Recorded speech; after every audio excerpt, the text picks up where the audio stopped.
در شفت مهمانخانه حیات ریجنسی پیش از آغاز مراسم جایزه سپاری بهترین های سال 2024 در رشته گوشتینگیری، دستاورد و جایزه ها، نامگوی موادهای گوناگون تاریخی ورزش گوشتینگیری، تجهیزات مختلف افاده کننده ورزش اجدادی، لواسیمات پهلوانان در طرح نو، جام و انعام‌های مسابقات خرد و بزرگ، نشانه‌های تأسیس گوشتینگیری در منطقه‌های دیگر کشور و بیرون از مملکت و اینچنین مدال‌های اولین چمپیونات آسیا و جهان در گوشتینگیری و امثال اینها به معرض تماشا گذاشته شد.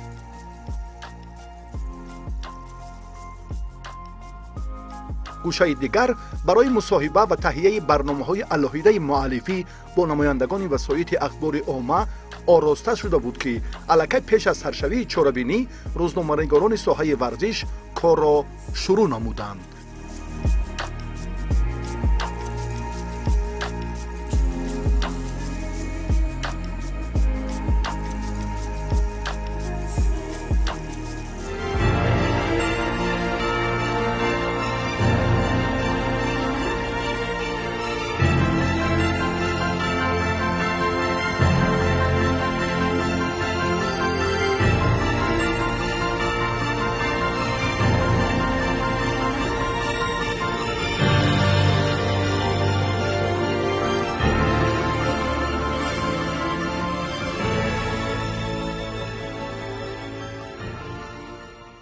درود و سلام صمیمی به شما دوستان محترم، حاضرین ارجمند. سال 2024 صحافت خاطرات نیک در رویداد ورزش میهن به ما یادگار گذاشت. همه شما را به مراسم سپاریدن جایزه ها به بهترین های فدراسیون بین المللی گوشتینگیری و فدراسیون گوشتینگیری تاجیکستان خیر مقدم میگوییم. دوستان محترم، حاضرین ارجمند، مایه افتخار و سرفرازی است که نام مردم شرفمند تاجیک در صحافات در فدراسیون ملی 60 کشور دنیا با حرفهای زرین درج گردیده است. تاریخ 5000 ساله گوشتین اجدادی ما یک بار دیگر ثابت کرد که مردم تمدن آفر تاجیک دارای فرهنگی غنی و شایسته است. در این جهت خدمت‌های بی‌نظیر و ناتکرار سرور معظم ملت پرزیدنت جمهوری تاجیکستان محترم امام علی رحمان و رئیس مجلس ملی مجلس عالی جمهوری تاجیکستان رئیس شهر دوشنبه محترم رستم امام علی بغایت بزرگ است که ما به آرزو و آرمان‌های چندین عصره خویش رسیدیم و صاحب اصیل گوشتین اجدادی در میان کشورهای ابرقدرت قاره‌های آسیا و اروپا و امریکا و افریقا گردیدیم. حالا سخن اولین افتتاحی و تبریکات به رئیس فدراسیون بین المللی گوشتینگیری، همزمان رئیس فدراسیون گوشتینگیری تاجیکستان بیگی جانزاده لایق بیگی جان داده می شود.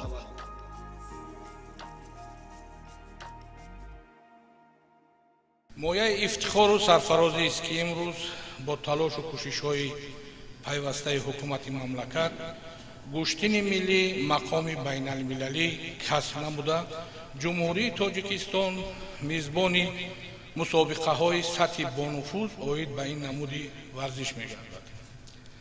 مورد ذکر است که فدراسیون بین المللی گوشتینگیری در یکجایگی با فدراسیون گوشتینگیری تاجیکستان و مقامات وکالتدار دولتی کمیته کار با جوانان و ورزش نزد حکومت جمهوری تاجیکستان در اساس دستور و هدایت‌های پرزیدنت جمهوری تاجیکستان پیشوای ملت محترم امام علی رحمان و دستگیری‌های همیشگی رئیس مجلس ملی مجلس عالی جمهوری تاجیکستان رئیس شهر دوشنبه محترم رستم امام علی سال 2024 با یک قطار نتیجه‌های نظررس نائل گردید. با اطمینان کامل گفته می‌توانم ки тибқи нақшаи дурнамои Федератсияи байналмилалии гӯштингирӣ мо ин намуди варзишро дар арсаи ҷаҳонӣ ҳарчи бештар муаррифӣ намуда онро ба созмонҳои баланди варзишӣ мебарорем. шукронаи тинҷиву оромӣ, шукронаи пешвои муаззами миллат ки барои пешрафти тоҷикистони азиз ва мустаҳкам гардидани мавқеъи он дар ҷомеаи ҷаҳонӣ содиқона заҳмат мекашанд. боварии комил дорем ки таҳти сарварии ин бузургмарди ҷаҳони сиёсат кишвари моро ояндаи неку дурахшон дар пеш аст. бо истифода аз фурсати муносиб ҳамаи шуморо бо фарорасии соли нави мелодии 2025 табрику таҳният гуфта бароятон саломативу сарбаландӣ, рӯзғори босафо ва барору музаффариятҳои баланди варзиширо таманно менамоям. вобаста ба корҳои анҷомдодашуда аз ҷониби Федератсия филми мустанади кӯтоҳмуддат таҳия гардидааст ки он манзури шумо мегардад. ташаккур ба таваҷҷӯҳатон.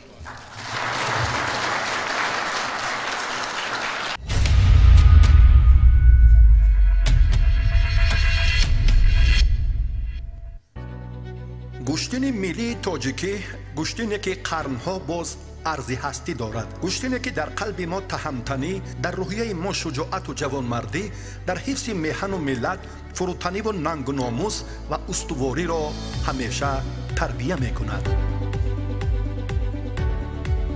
баъд аз ҳазорсолаҳо ин варзиши суннатиро президенти маҳбуби ҷумҳурии тоҷикистон, пешвои миллат муҳтарам Эмомалӣ Раҳмон умри дубора дод. ташаббусҳои созандаи раиси шаҳри Душанбе муҳтарам Рустами Эмомалӣ низ дар ҷаҳонӣ шудани гӯштингирӣ мавқеи алоҳида дорад. федератсияи гӯштингирии тоҷикистон соли 2024 чорабиниҳои сатҳи байналмилалиро аз панҷумин мусобиқаи бошукӯҳи ҷоми раиси шаҳри Душанбе оғоз намуд ки дар он варзишгарони беш аз 20 кишвари дунё иштирок намуданд. нерӯсанҷиҳо аз рӯи 7 вазн доир шуданд. шаҳбоз Сайдаброров, Мирзоҷамил Рамазонов, Раҳматуллобек Фарҳодов ва Умар Расулов ба гирифтани медали тилло шарафёб гардиданд. миёни бонувон бошад Ҷонона Назарова сазовори медали нуқра гашт. Шоҳида Қаландарова бошад соҳиби медали биринҷӣ шуд. аз ин натиҷа мунтахаби ҷумҳурии тоҷикистон дар ҳайати dastavӣ мақоми аввалро касб намуд. дар ноҳияи Данғара ҳам мусобиқаи анъанавии байналмилалии оид ба гӯштингирӣ баргузор шуд ки Федератсияи гӯштингирии Тоҷикистон, клуби футболи Истиқлол ва мақомоти иҷроияи ҳокимияти давлатии ноҳия шароити арзанда, фазои идона ва тантанаи иди гӯштини аҷдодиро дар сатҳи баланд ташкил намуданд ки паҳлавонони 6 кишвари иштирок дошта аз ин ҷашни варзишии суннатии мо хотираҳои нек бардоштанд. ҳунари варзишгари мо Суҳроб Боқиев дар вазни 65 килограмм аз рақибони худ ба куллӣ тафовут дошт ки баъди 5 даври ғалаба мавсуф сазовори мақоми аввал шуд. музаффарияти 2 даври дигарро паҳлавонони ҳамҷавори Узбекистон моли худ намуданд. ёдовар бояд шуд ки ҷоизапулии умумии мусобиқаи анъанавии Данғара ба мусобиқаҳои грандслами ҷаҳонӣ баробар буд. ғолиби зинаи аввал соҳиби 5000, мақоми дуюм 3000 ва ҷоизадорони мақомҳои сеюм соҳиби $1500 шуданд. федератсияи гӯштингирии Тоҷикистон бо мақсади ташвиқи гӯштингирӣ дар дигар кишварҳои сайёра семинарҳои омӯзишии сатҳи байналмилалиро роҳандозӣ намуд. ин тадбир дар кишварҳои Миср, Федератсияи Россия, Ҷумҳурии Исломии Эрон, Олмон, Покистон, Литва, Аргентина ва Туркия роҳандозӣ гардид. шоистаи ифтихор он аст ки дар мамлакатҳои Аргентина, Эрон, Миср, Россия ва Литва аввалин мусобиқаю фестивалҳо оид ба гӯштингирӣ баргузор шуданд ки ин қадамҳои устувор ва умедвориҳои фардои шоистаи гӯштингириро дар кишварҳои хориҷ бештар менамояд. дар шаҳри Қоҳираи Миср ҷавонону бонувони зиёд дар мусобиқаи кушод оид ба гӯштингирӣ ҷамъ омаданд. дар шаҳри Вилнюси Литва هم фестивали байналмилалӣ оид ба намудҳои гӯштин баргузор шуд ки варзиши суннатии мо ҳам ба барномаи фестивали мазкур шомил гардида буд. мусобиқаи дигари байналмилалие ки дар соли 2024 дар риштаи гӯштингирӣ баргузор шуд, ин дуюмин мусобиқаи ҷоми президенти ҷумҳурии Тоҷикистон мебошад ки он бо иштироки намояндагони 13 давлати кишварҳои Осиё ва Аврупо дар шаҳри Хуҷанд баргузор гардид. ифтитоҳи чорабинии муҳташам шаҳомати боло дошта, барномаи рангину пурмуҳтавои фарҳангӣ ба рафти чорабинии сатҳи байналмилалӣ зебогии дигар зам намуд. паҳлавонон дар 5 вазн сабқатҳои хешро сомо доданд ки 20 нафар муваффақи мусобиқаи байналмилалӣ соҳиби инъому тӯҳфаҳои арзанда шуданд. маблағи ҷоизавии ин мусобиқот $36,000 ташкил менамуд ки ибтикороти Федератсияи гӯштингирии Тоҷикистон ва мақомоти иҷроияи ҳокимияти давлатии вилояти Суғд дар ин самт шоистаи таҳсин маҳсуб меёбад. бори аввал дар таърихи мавҷудияти гӯштини миллӣ рӯйдоди бонуфуз ба вуқӯъ пайваст. истиқлолияти комили давлатӣ, ваҳдати сартосарии кишвар ва ташаббусҳои созандаву намунаи сарвари муаззами миллат президенти ҷумҳурии Тоҷикистон муҳтарам Эмомалӣ Раҳмон имкон фароҳам овард ки мо орзуҳои деринтизори худро ҷомаи амал пӯшонем. дар ин ҷода дастгириву хидматҳои шоистаи раиси шаҳри Душанбе муҳтарам Рустами Эмомалӣ низ ба ғоят бузург мебошад. намояндагони 63 кишвари қораи Осиё ва Аврупо, Амрико ва Африқо меҳмони мардуми Тоҷикистон буданд. пеш аз оғози қаҳрамонии ҷаҳон, аввалин конгресси байналмилалии гӯштингирӣ баргузор шуд ки дар он масоили марбут ба баргузории чемпионати ҷаҳон, густариши ҳамкориҳои судманд, таъсиси федератсияҳои байналмилалӣ, ривоҷи кори ҳамешаи мураббиён, беҳтар кардани сифати кори доварӣ, назорату масъулиятшиносии ҳар як даври сабқатҳои нахустин чемпионати ҷаҳон мавриди баррасӣ қарор гирифт. шоистаи ифтихор аст ки президенти ҷумҳурии Тоҷикистон, пешвои миллат муҳтарам Эмомалӣ Раҳмон аз ҷониби намояндагони 63 кишвари сайёра якдилона президенти фахрии Федератсияи байналмилалии гӯштингирӣ интихоб гардид. Ladies and gentlemen, distinguished guests, it should be noted that in the International Congress, the founder of peace and national unity, the leader of the nation, the president of the Republic of Tajikistan, and the National Olympic Committee became the proud president of the International Gӯштингирӣ Federation.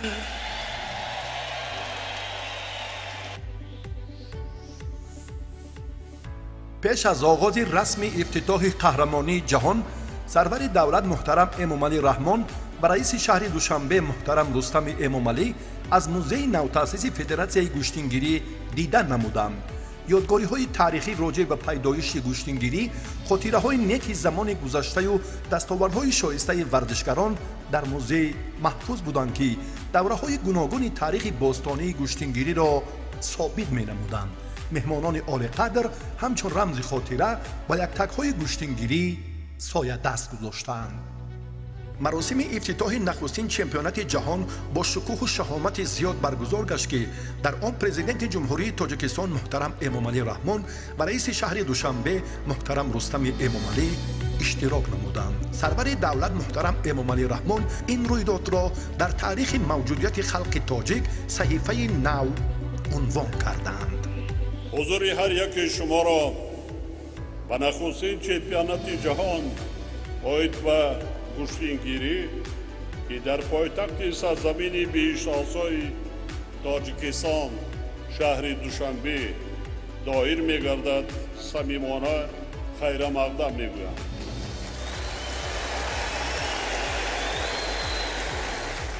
дар ин ҷашни таърихӣ анъанаҳои ниёгони мо роҷеъ ба паҳлавонӣ, тарраннуми гӯштингирӣ, фурӯтаниву қавииродагӣ, ҷасорат ва шикастнопазирӣ дар гӯштини аҷдодӣ нишон дода шуд.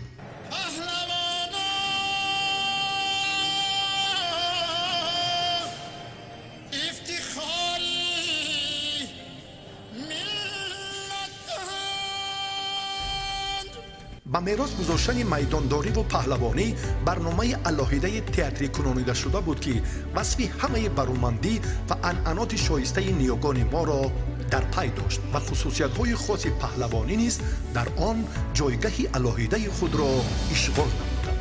بعد از جهانی شدن گشتینگیری تقاضای زمان بود که سرود بین المللی ورزش اجدادی ما برای معرفی در سراسر منطقه های سیاره تولید گردد. بار اول سرود بین المللی گشتینگیری که متن آن به قلم محمد غایب تعلق داشت نشر شد و آهنگ آن را ذکرالله حکیموف ایجاد کرد. سبقتی تن به تن گشتیم آبروی وطن گشتیم از دلی باستان این صداست گشتیم سبقتی خلق ماست گشتیم سبقتی خلق ماست. برگزاری چمپیونات جهان عاید به گشتینگیری آرزوی چندین ساله مردم تاجیک به حساب می رفت و نهایت این آرزو به حقیقت تبدیل یافت. مظفریت مولا رجب خلیفه‌اف در مقابل پهلوان نامی روسیه این گفته ها را بار دیگر تقویت داد. مورد به ذکر است که اکثر سبقت‌های مرحله نهایی چمپیونات تاریخی را پرزیدنت جمهوری تاجیکستان پیشوای ملت محترم امامعلی رحمون و رئیس شهر دوشنبه محترم رستم امامعلی تماشا نمودند. مایه سرفرازی آن است که در اولین چمپیونات جهان نخستین پرچمی که پرافشان گشت پرچم دولتی جمهوری تاجیکستان بود و بسا رمزی است که جایزه اولین قهرمانی جهان را پرزیدنت جمهوری تاجیکستان پیشوای محبوب ملت محترم امامعلی رحمون در فضای متنتن ایدانه به غالب تقدیم نمودند.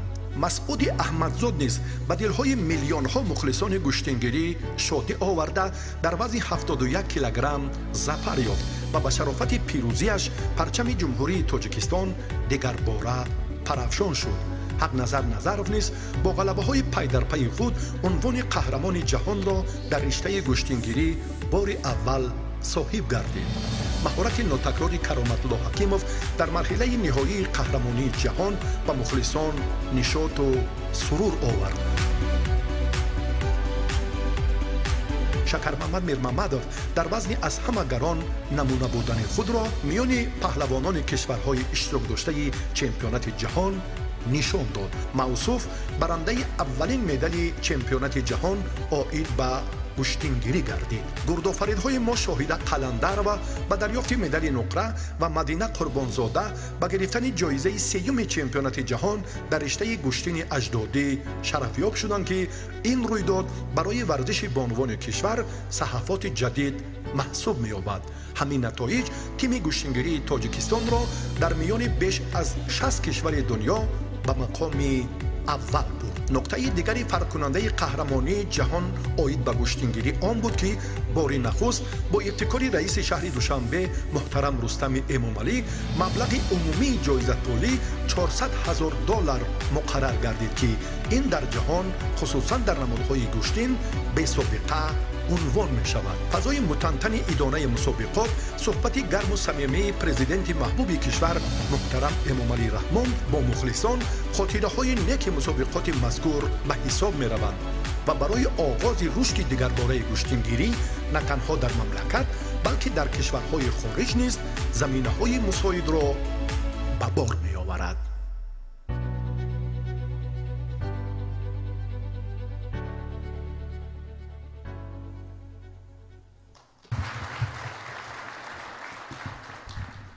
عرض سپاس و تشکر بار دیگر حاضرین ارجمند. امروز با کمال افتخار و احترام بی پایان از باب فتوت و نیروسنجی و دستاوردهای ارزنده پهلوانان مخصوصا در فدراسیون بین المللی گشتینگیری سخن میگوییم و حالا برای معرفی و شناسایی بهترین ها هم فرصت فراهم شد. فدراسیون بین المللی گشتینگیری جمهوری تاجیکستان هم در روند کارهای همیشگی بیشتر به آن چهره های اصیل به آن نفرانی که توجه به گشتین اجدادی دارند تمامی چاره ها را در عمل پیاده می نمایند که وطن محبوب ما را در سراسر جهان معرفی نمایند. صحافت بزرگی که ما همچون فدراسیون بین المللی گشتینگیری اعتراف گردیدیم این هم در زمان صاحب استقلالی کشور به ما نصیب گردید. بهترین ورزشگر در میان مردان حق نظر اعتراف گردید.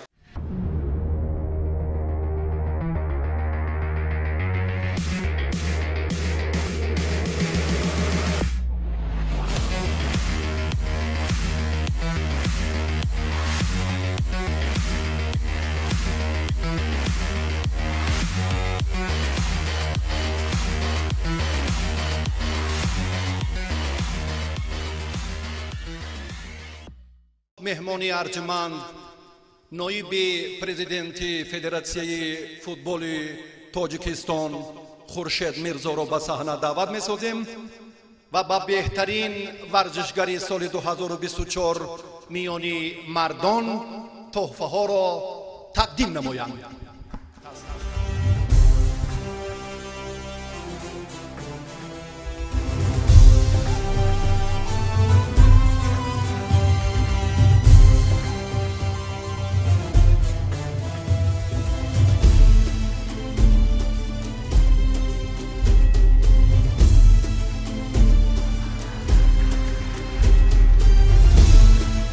تشکر، سپاس برای احترام و صمیمیت خاصتان. و امروز ما در میان بهترین هایی که گفتیم باز هم ارزنده ترین ها میان بانوان هم موجودند و بنابر سبب دوری راه امروز گلناز احمد نیازآور در این مراسم افتتاح شرکت نورزیدند. در جایزه سپاری این ایدی متنتن و حالا از رئیس کمیته کار با جوانان و ورزش نزد حکومت جمهوری تاجیکستان خواهش می نماییم که در فضای ادانه جایزه را تقدیم نمایند.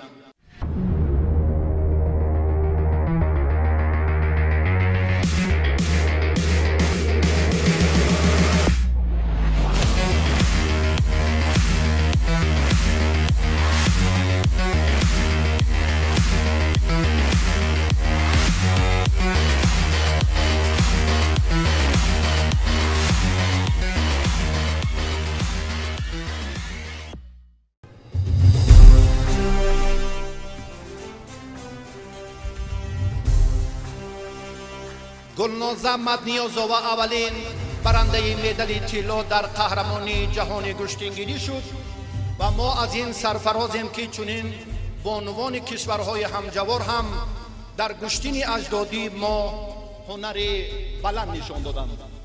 تشکر.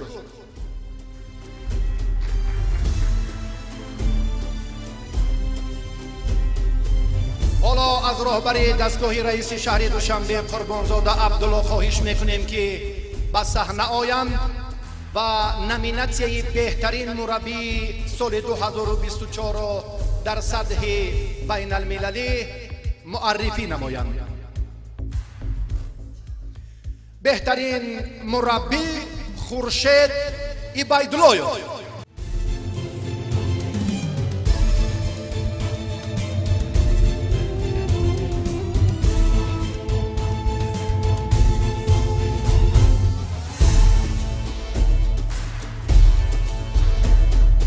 برابر خورشید عبیدالله منتخب گشتیگیری تاجیکستان هم در قهرمانی جهان و هم در جام پرزیدنت جمهوری تاجیکستان در جام رئیس شهر دوشنبه هم نتیجه های بهتر به دست آوردند. بهترین داور سطح بین المللی حالا از برنده مدال طلای بازی‌های المپیک ریو د ژانیرو دلشاد نظر خواهش میکنیم که به صحنه آیند.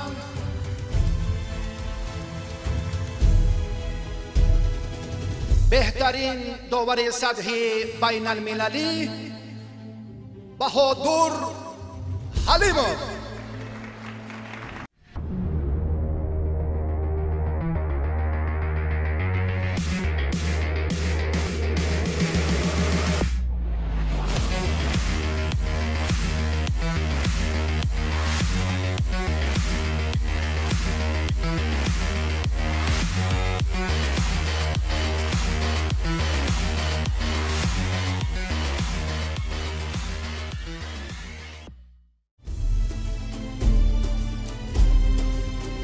ҳаками баҳодур ҳалимон дар се мусобиқоти сатҳӣ бошукӯҳ хусусан дар сабқатҳои ниманиҳоӣ ва ниҳоyии қаҳрамонии ҷаҳон мавриди таваҷҷуҳ ва назари коршиносон қарор дошт.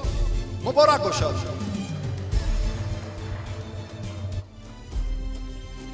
дар ин баробар федератсияҳои миллии кишварҳои осиёву аврупо ҳайъатҳои мукаммали худро ҳам ба тоҷикистон сафарбар карданд. ҳоло аз ректори донишкадаи тарбияи ҷисмонии тоҷикистон абдуллозода муҳаммадшоҳ хоҳиш мекунем ки ба саҳна оянд ва беҳтарин федератсияи миллии гӯштингирӣ дар соли 2024 федератсияи миллии ҷумҳурии исломии эрон эътироф гардид.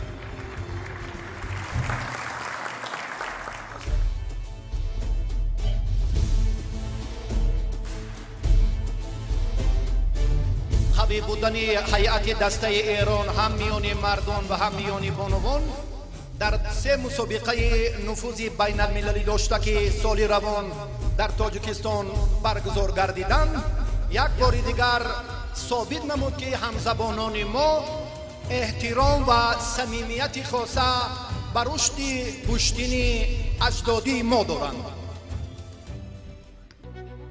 федератсияи гӯштингирии тоҷикистон бо як қатор нақшаҳои ҷадид фаъолияти худро дар соли 2024 оғоз кард.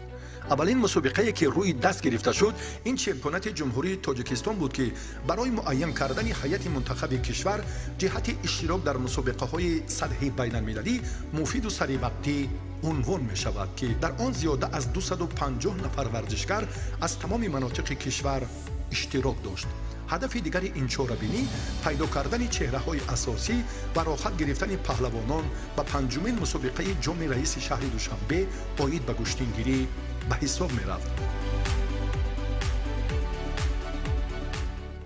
аз ҷониби раиси шаҳри душанбе муҳтарам рустами эмомалӣ ба мактабҳои варзишӣ ва бошгоҳҳои варзишии кишвар 20 адад гилеми ба талаботи замони муосир ҷавобгӯ буда тақдим гардид ки ин ғамхорӣ барои насли оянда ва такмили маҳорати наврасону ҷавонон дар риштаи гӯштингирӣ мусоидати амиқ менамояд.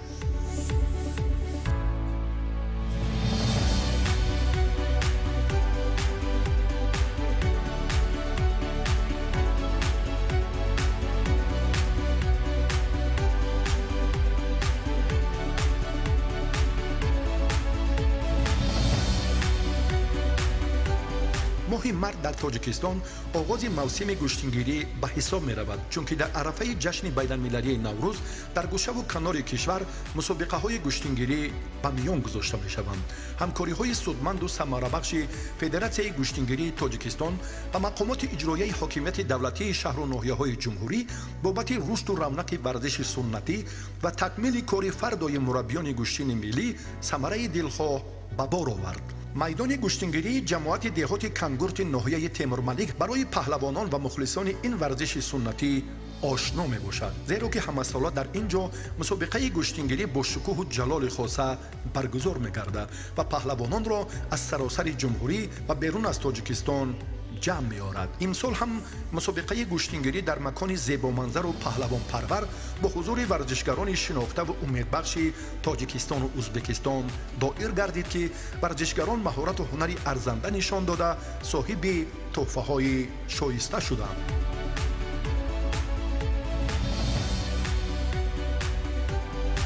чунин майдони зебои гӯштингирӣ дар вилояти мухтори кӯҳистони бадахшон барои ба даст овардани ҷоми раиси вилоят баргузор гардид. ин мусобиқа бори аввал дар минтақаи дурдасти кишвар бо чунин шаҳомат ва тантанаи бузург доир гашт ки паҳлавонон аз гӯшаву канори ҷумҳурӣ ва аз кишвари ҳамҷавори ӯзбекистон ҳузур доштанд. тавассути таъсиси чунин мукофотҳои олӣ шароити тамрину савияи малакаи варзишгарони кишвар боз ҳам боло меравад.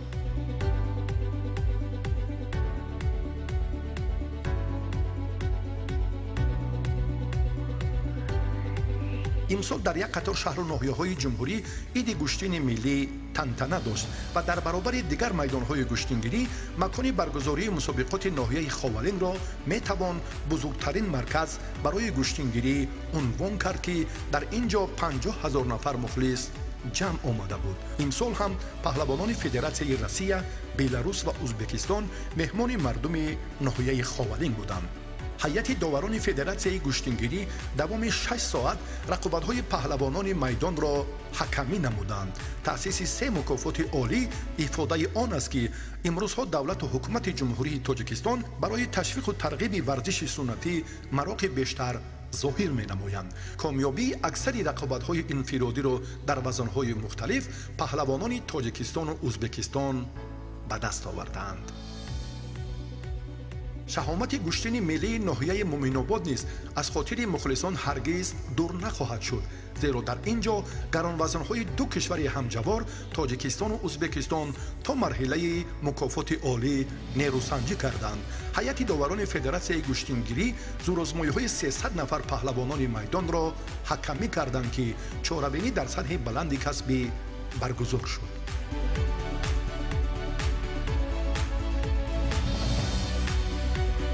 ماه اپریل و ایون در دایره تقویم چهاره‌بینی‌های سال 2024 فدراسیای گوشتینگیری تاجیکستان در ناحیه فیض‌آباد چمپیونات جمهوری میان نورسان و جوانان را دایر کرد. در مجموع 380 نفر در دو چمپیونات همچون مدعیان زینه‌های افتخاری به قید گرفته شدند. غالبان در هیئت انفرادی و دستوی معلوم گشتند. بعد نتیجه گیری از جانب فدراسیای گوشتینگیری تاجیکستان سرمربیان دسته‌های منتخب نورسان و جوانان جمهوری انتخاب گردیدند که در آینده مربیان تعیین شده چهره‌های ارزنده را از میان پهلوانان نورس دهات و محله‌های دوردست انتخاب نموده آنها را به مسابقه‌های بین‌المللی آماده می‌نمایند. اینچنین دوام سال از جانب فدراسیای گوشتینگیری تاجیکستان برگزاری کورس‌های آموزشی و فهماندهی در داخل کشور صورت گرفت تا که داوران جوان چگونه حکمی کردن را هنگام رقابت‌ها درست و بی‌خطا از خود نمایند. امسال کمیسیه مخصوص تکمیل دهنده کاری داوران و مربیان تأسیس یافت که سابقه داران و استادان برجسته گوشتینگیری راجع به استفاده اصولهای معمول گوشتین اجدادی و قاعده‌های علاهیده آن مکالمه‌های بیشتر دایر نموده 52 بند اصول موجوده گوشتینگیری را مورد استفاده کامل قرار دادند که این تجربه در تاریخ بار اول عملی شد و در این زمینه سمینارهای زیادی بازآموزی در مناطق جمهوری برگزار شدند. مسابقه جام رئیس فدراسیای گوشتینگیری تاجیکستان را که در شهر خوجند با اشتراک 170 نفر ورزشکار جمهوری دایر شد، زمینه استوار انتخاب منتخب جمهوری و سفربری آنها به اولین چمپیونات گوشتینگیری نامیدن ممکن است. از 10 وزنی که پهلوانان کشور نیروسنجی کردند تنها غالبان وزن‌های 65 71 78 86 و جمع 86 کیلوگرم میان مردان و 3 وزن بانوان 52 70 و جمع 70 کیلوگرم به قهرمانی جهان رفتند. فدراسیای گوشتینگیری تاجیکستان در سال 2024 به خاطر گرامیداشت آن نفرانی که برای رشد یافتن گوشتین ملی سعی و کوشش کردند و از خود نام نیک باقی گذاشتند یک قطار چهاره‌بینی‌های ورزشی را برگزار نمود. برای دریافت جایزه استاد ورزش اتحاد جماهیر شوروی مهراد جان آدینایف مسابقه جوانان جمهوری در ناحیه جبار رسولوف برگزار شد که این چهاره‌بینی عنعنوی و کشف چندین چهره‌های گوشتینگیری سبب گردید.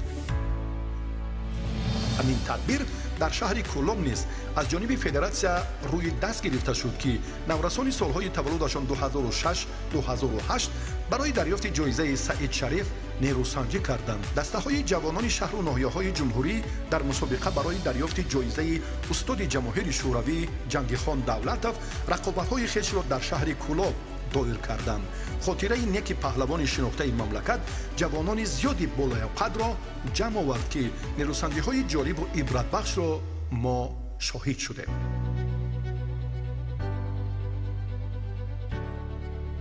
дар ноҳияи темурмалик низ паҳлавонони навраси кишвар барои дарёфти ҷоизаи яке аз устодони иттиҳоди ҷамоҳири шӯравӣ Саид Маҳмуд Сайдаброров ҷамъ омаданд. дар ин чорабинӣ 175 нафар варзишгари солҳои таваллудашон 2007 ва 2008 барои мақомҳои ифтихорӣ дар 8 вазн миёни ҳам талош намуданд. беҳтаринҳо аз ҷониби Федератсияи гӯштингирии ҷумҳурӣ қадршиносӣ шуданд, ки ҷамъи маблағи ҷоизавӣ 50 000 сомониро ташкил менамуд.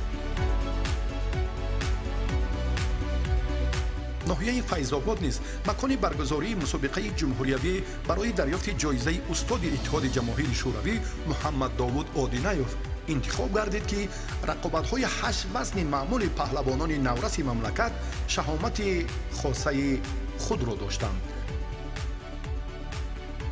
бори аввал мусобиқаи ҷумҳуриявӣ бо ибтикори мақомоти иҷроияи ҳокимияти давлатии шаҳри Душанбе ва Федератсияи гӯштингирии мамлакат барои гиромидошти хотираи ситораи дурахшони варзиши тоҷик, чемпиони дукаратаи иттиҳоди ҷамоҳири шӯравии социалистӣ ва нахустин қаҳрамони ҷаҳон дар риштаи самбо Саид Момин Раҳимов миёни паҳлавонони то 23 солаи мамлакат баргузор гашт, ки он аз ҷиҳати касбият, омодагӣ, ҳакамӣ ва тартиби баргузории мусобиқот шаҳомати воло дошта то дербоз дар хотири мухлисон нақш мебандад.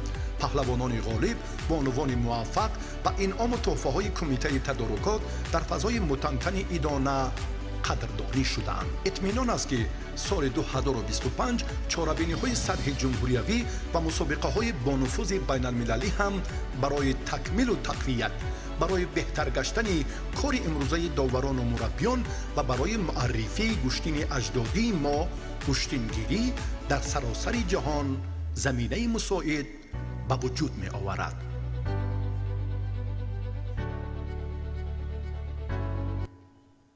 ташаккур, сипоси беадад. ибтидо саҳафоте ки мо ёдрас шудем, ин ҳам фаъолияти Федератсияи гӯштингирӣ ва баъдан ба тадриҷ чеҳраҳои асилро аз Федератсияи байналмилалии гӯштингирӣ муаррифӣ кардем ва ҷамъи натоиҷе ки дар соли 2024 варзишгарону мураббиён ва чеҳраҳои дигар ба даст оварданд, аз мадди назари роҳбарияти Федератсияи гӯштингирии Тоҷикистон дур намондааст. ҳоло аз Нурҷаҳон Исмоилзода хоҳиш мекунем барои муаррифии беҳтарин варзишгари соли 2024 миёни мардон ба саҳна оянд. ва ин чеҳра ки навакак аз мусобиқоти қаҳрамонии Осиё аз кураш баргашт ва дар гӯштингирӣ ҳам нуфузу мартабаи шоиста дорад, Шакармамад Мирмамадованд.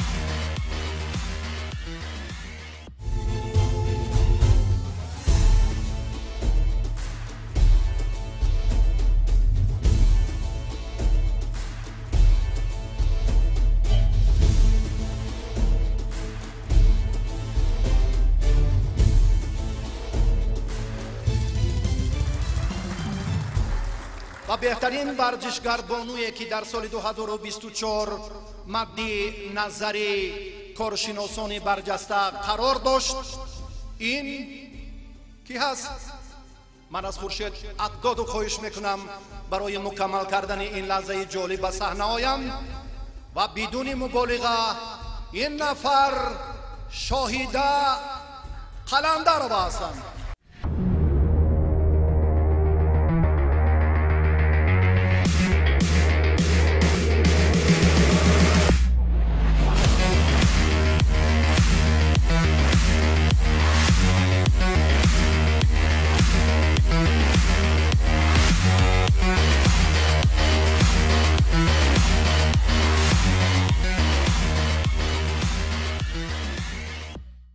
ҳунарнамоӣ ва нерӯсанҷиаш дар даврҳои асосӣ аз ҷиҳати сифат ва дастоварди имтиёзҳои арзанда хеле олӣ. муборак бошад.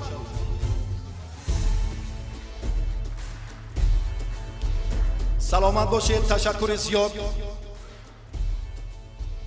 аз раҳимзода олим меҳмони арҷманд хоҳиш мекунем ба саҳна оянд ва дар номинатсияи баъдие ки ҳоло маърифӣ мегардад, ин беҳтарин мураббии соли 2024 дар ҷумҳурии тоҷикистон аст ва Сунатулло Расулов дар омода кардани ҳақназар ва чандин чеҳраҳои асил, ҳунари мураббӣ хеле барҷаста ва имрӯз ҳам коршиносон якдилона ба беҳтар будани ин чеҳра овоз доданд.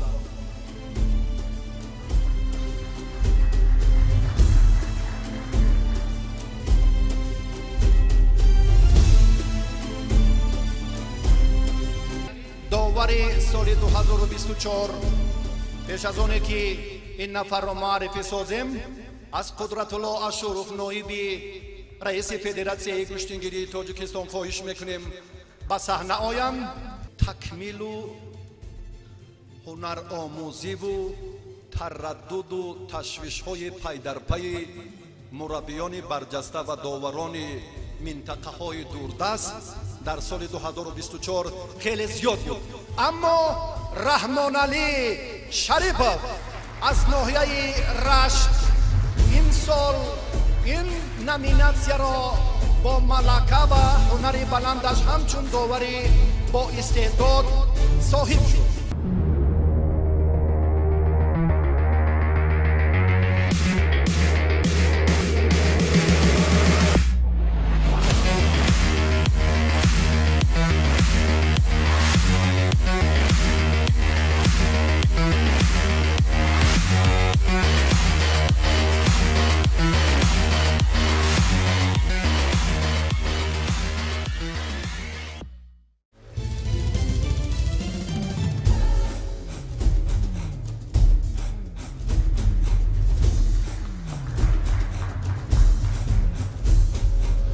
боиси ифтихор ҳам ҳаст ки дар минтақаҳои кишвар федератсияҳои минтақа фаъолият мекунанд. чорабиниҳои зиёди варзишие ки дар манотиқи мамлакат баргузор гардиданд, имрӯз ҳам фаъолияти федератсияҳои минтақаро бори дигар нишон дод.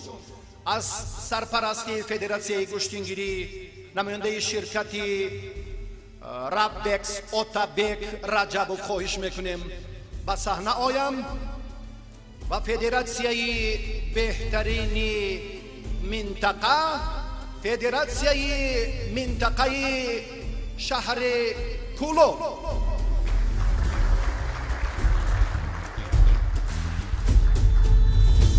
се ҷоизаи арзандаи устодон ва собиқадорон дар ин минтақа баргузор шуд. ҳам мусобиқаи Саид Шариф, ҳам Ҷангихон Давлатов ва ҳам Саид Маҳмуд Сайдаброров ки фаъоли Федератсияи минтақа як бори дигар исбот гашт. дар ин баробар шӯъбаи намуна ва фаъоли Федератсияи гӯштингирии Тоҷикистон ҳам муайян гардид. аз Саид Ҷалол Саидов хоҳиш мекунем ки ин номинатсияро ба нафари муваффақ тақдим намоянд. намояндаи шӯъбаи фаъол ва намуна аз Федератсияи гӯштингирӣ шӯъбаи байналмилалӣ интихоб шуд.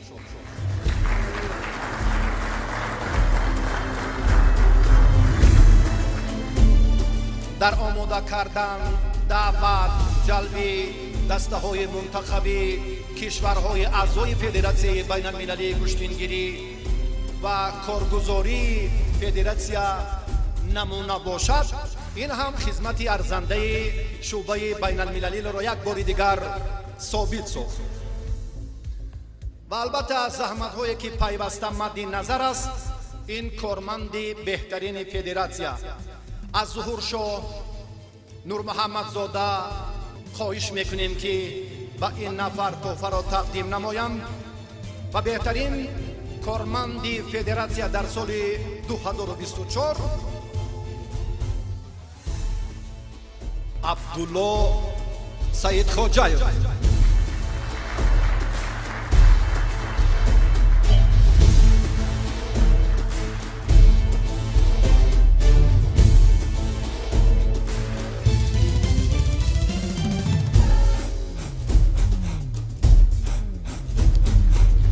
نظم و ترتیب، صمیمیت و صداقت در هر لحظه از کارمند بهترین، از نفر مسئولیت شناس به غایت وابستگی زیاد دارد. و امام نظر خوشکوف پرزیدنت فدراسیای بین المللی گشتینگیری فدراسیای روسیه به صحنه می آیند و این نامیناسیا را من معرفی نخواهم کرد. خوشکوف بهترین تبلیغگری گشتینی ملی در سال 2024.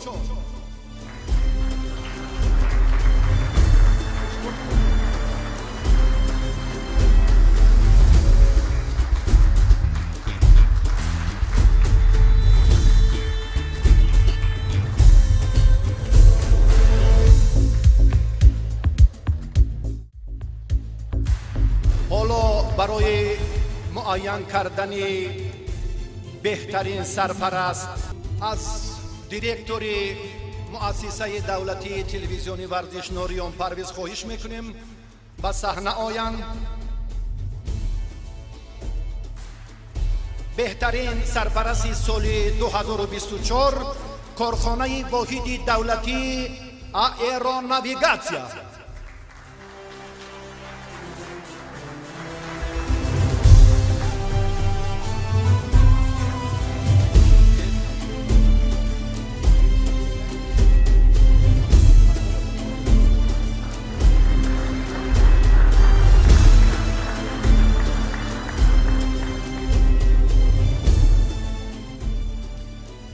بهترین دیزاینری که در سال 2024 با چاره‌بینی های ما و مسابقات مختلف سهمشان هم ارزنده است، اینجا از مد نظر دور نماندند.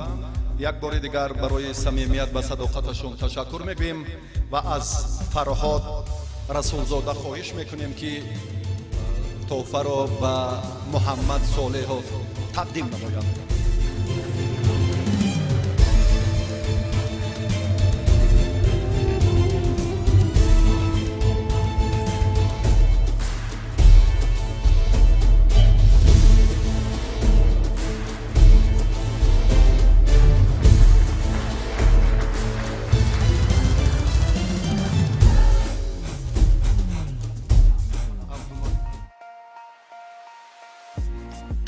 در این برابر به آن نفرانی که در برگزاری مسابقه های داخل و خارج مملکت تامین ثبات و نظام درست و ترتیب نمونه چاره‌بینی ها، تبلیغ مقصدناک آن در وسایط اخبار عامه، مهیا ساختن بخش های فرهنگی و اجتماعی، تنتنه نمایش های ادانه قهرمانی نخستین جهان در رشته گشتینگیری سهم گذاشتند و تنتنه نمایش های گوناگون ادانه قهرمانی نخستین جهان در رشته گشتینگیری که سهمی ارزنده گذاشتند، از جانب رهبریت فدراسیای گشتینگیری جمهوری با سپاسنامه ها قدردانی شدند.